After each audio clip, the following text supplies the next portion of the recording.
lot of nuts! Hey, welcome back, hyenas, to a brand new show I'm calling Throwback Meme Terms Tuesday. First episode ever. I'm sure you guys are gonna love it. So I'm bouncing around the internet looking for a topic of which to make a video on, and I realized that I saw a post that stated that Oxford Dictionary has recently announced their 2025 Word of the Year.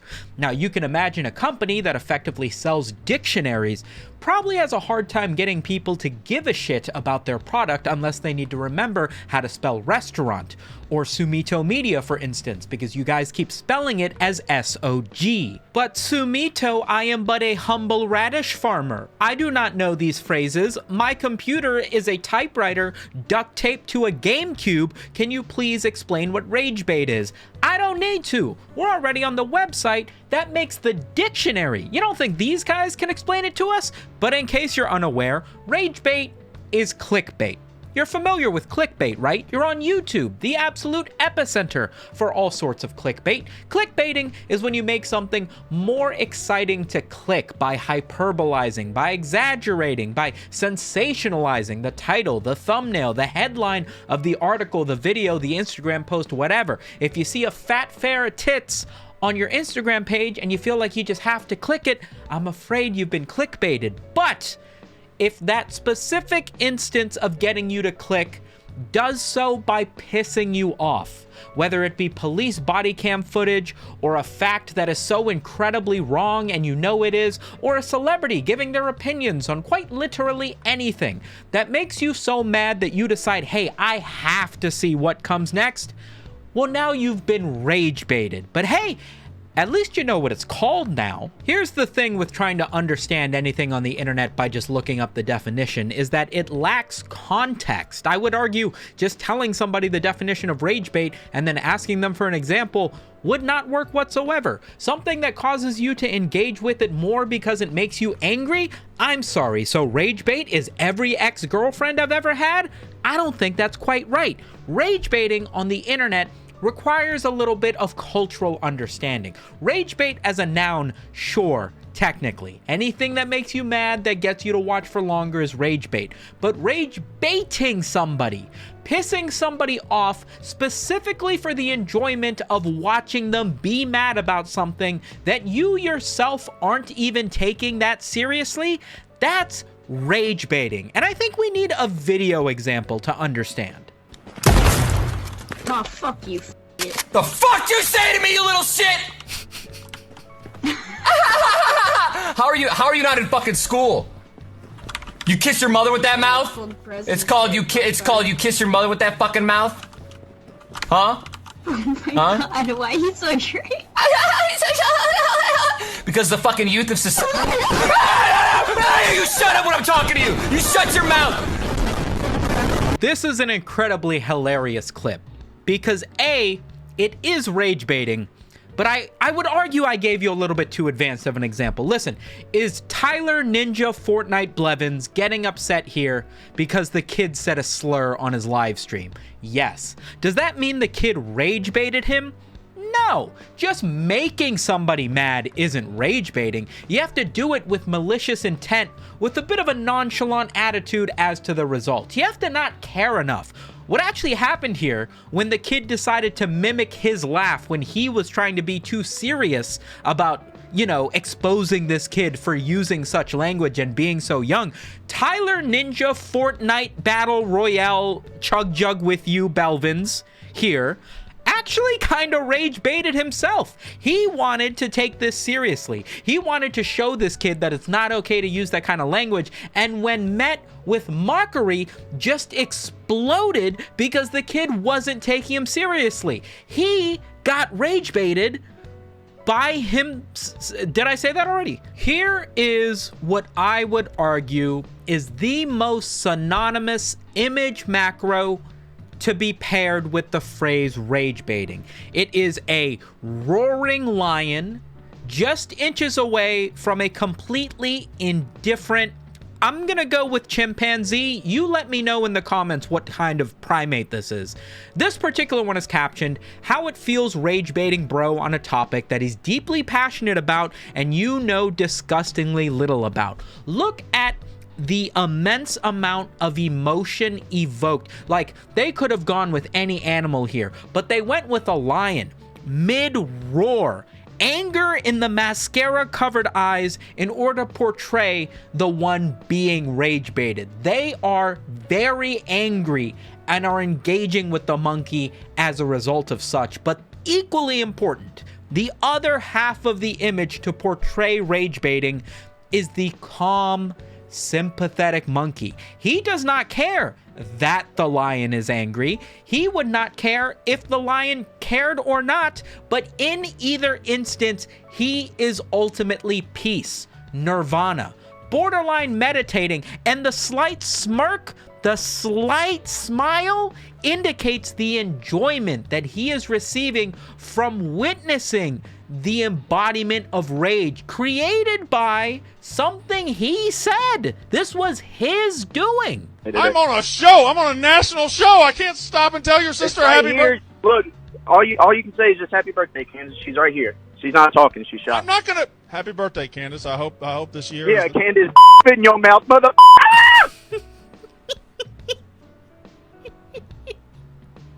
We'll be right back on the Brandon Walker College Football Show. One of the most popular forms of rage bait here on YouTube was the prank era. It's just a prank, bro, became a household term, and it was, if you're not familiar, people making pranks out in public, but these would generally be pranks trying to piss off people in the street, going into dangerous neighborhoods and then acting gay or locking eye contact or walking around with big boatloads of money or PS5s in an effort to get people to react violently, aggressively, or over the top when seeing so, and then they would try to disarm the situation by screaming, "It's just a prank, bro," making the perpetrator feel silly for acting out or getting mad, for being rage baited and then having it caught on camera. What a glorious time it was to be dead. That entire section of YouTube history sucked. Dude, don't do that.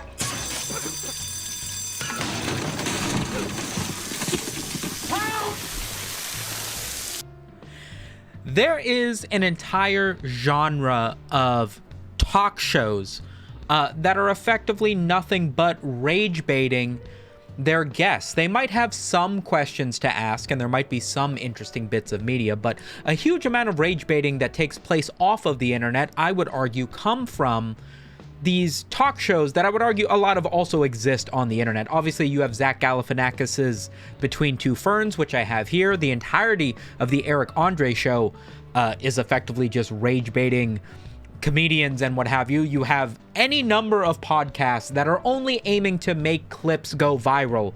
I would argue do so by trying to rage bait their guest. That Matan kid, the Bill Clinton kids podcast, seems to just be him following in the steps of Eric Andre. You guys might even know Sacha Baron Cohen for playing the Dictator or Borat or Bruno. Originally grew to fame by just acting as one of his many characters well before he made those movies as Ali G, and would find himself rage baiting the fuck out of like A-list celebrities. Flax, they should be. For real, because meat cloves is also made of natural fibers. It's like... This is made out of an animal called a krilik. It lives in Taiwan. I'm sure at this point some of you guys are thinking, hey, rage baiting seems pretty similar to the age-old art of trolling on the internet. Are you telling me, Sumito, that rage baiting is just the modern Gen Z embodiment of doing a le troll face? And yeah, but you don't need to say it so fucking nerdy, man. But also, they're not exactly synonymous. Every rage bait is effectively trolling, but not every troll is a rage bait. As you guys remember from the age-old lowest resolution image I could find of this, Pitbull held a contest in which he would perform at whatever was the highest voted Walmart location, and the internet managed to troll him by voting on Alaska being his location, with the town only having like 6,000 people. But rapper Pitbull decided to go there, put on a show, and had a ton of fun by visiting Alaska and, you know, following with the thing. Was he trolled? Yeah. Was he rage baited? I would argue not really. It turned out to be a great piece of PR for him, and now he's bald. As I'm sure you could have guessed, Oxford Dictionary does a word of the year every year since at least 2024, because I didn't want to scroll any farther. Last year's word of the year was also kind of memey.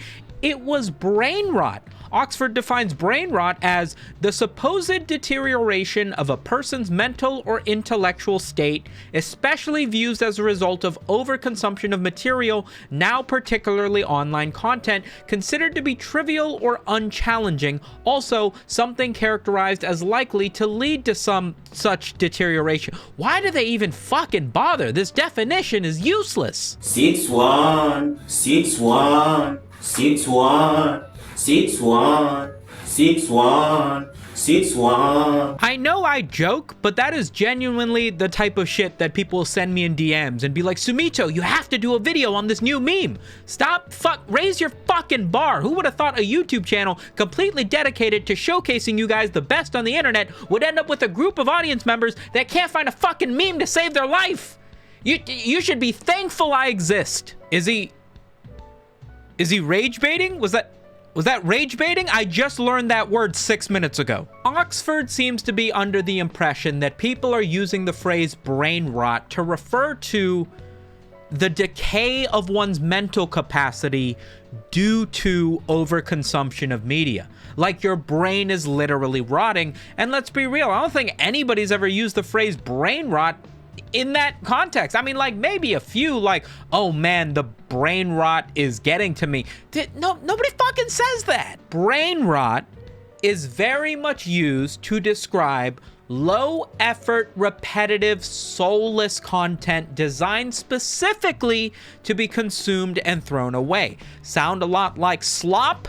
Yes, but more specifically, it has gone hand in hand with AI generated, Sora generated content that exists on TikTok. Like, there's so many words that go hand in hand with brain rot. If somebody makes a well-crafted, hand-animated, kind of funny 8-second meme, you'd be like, oh, this has Vine energy. You wouldn't necessarily call it brain rot simply for being cartoonish, short, and comedic in nature. No, it's the ones that are just like onomatopoeias. Like the phrase Italian brain rot doesn't mean your brain's decaying and also you want spicy meatballs. No, it's a very specific type of meme. Bananini, wah, wah, wah.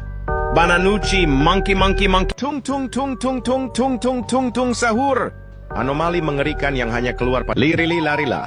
Elefante nel deserto che cammina qua e là. Con la sua conchiglia è un bombardiro crocodilo. Un fottuto alligatore volante che vola e bombarda. Trallallero, trallallà. When this shit was at its height, I was getting comment after comment. Sumito, when are you gonna do a video on Italian brain rot memes? They're all the rave right now. People would watch that. I don't think you're fucking human if this is the content you're watching. What kind of commentary was I supposed to provide with this? Yo, Bombadillo Crocodillo, am I right, hyenas? Fuck you. I get the feeling that Sumito might be getting rage baited. I learned that word 8 minutes ago, by the way. The Skibidi Ohio Jonkler hitting the griddy with Sigma Riz drinking the Grimace shake. Lil Cuz, can you hear me? Now this is brain rot. This serves no purpose. There is no punchline. I would argue it's just a list of words that ChatGPT made up and then generated an image for, and somehow this piece of content has more views than the entirety of my YouTube channel combined. That is the power of brain rot. I don't know why I fucking do this show anymore, by the way. Here's the thing. It's not entirely fair to say that brain rot is only used to describe these low-effort, AI-generated, TikTok-perfect memes, right?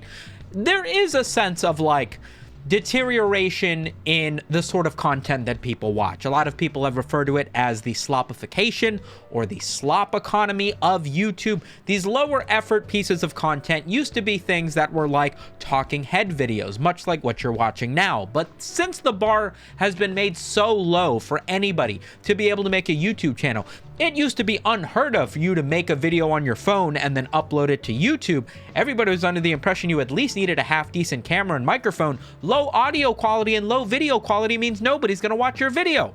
Not any fucking more. Not with AI and Chat GPT and Sora to just make up a face, a voice, a script, and anything else you can need. The fact that my wife has shown me a piece of news that has been read to her by the fucking fish from SpongeBob and goes, isn't this interesting news? Yeah, babe, it is. What the fuck is your algorithm? Look at this meme she sent me on Instagram this morning. Look at this. Look at this shit. It reads, to my hardworking man, I love you. And then, can you see the piss yellow fucking AI generated image? I wish it would focus, but God, man. 2023's word for Oxford's word of the year was Riz, which I'm sure you're familiar with at this point. It's just a shortening of the phrase charisma. To say somebody has Riz means they have charisma, specifically saying that they have some attractiveness to a loving sexual partner of sorts. To riz someone up means to make an attempt to garner their affection in one. It's flirting, effectively. For instance, I rizzed up a cashier at Starbucks the other day. When I ordered my drink, she gave me her number on the receipt. I feel like $6.24 is a weird phone number, but still, call me the Riz Master. 2021's word of the year was Vax, so it's clear that that's the year that they started to try to be a little bit more internet adjacent with their words of the year. So really, the first meme word by Oxford Dictionary's word of the year ever was in 2022, which was Goblin mode, defined as a type of behavior that is unapologetically self-indulgent, lazy, or greedy, typically rejecting social norms. So for instance, if you were to be gooning for 16 hours a day, that would be perfectly reasonable because everybody does that. But gooning for 17 hours a day? Well, now you're going Goblin mode. Your little brother is going Goblin mode? What is Goblin mode? Please answer me. Run. What do you guys think would be the correct phrase to use as the word of the year for 2026? I would argue perhaps 6-7, but maybe that's just me. Let me know down in the comments. It's right below the like button if you guys want to push two things at the same time. And remember to hit confirm after you hit unsubscribe. I'll catch you guys on the next one. Thanks for watching. Spisu.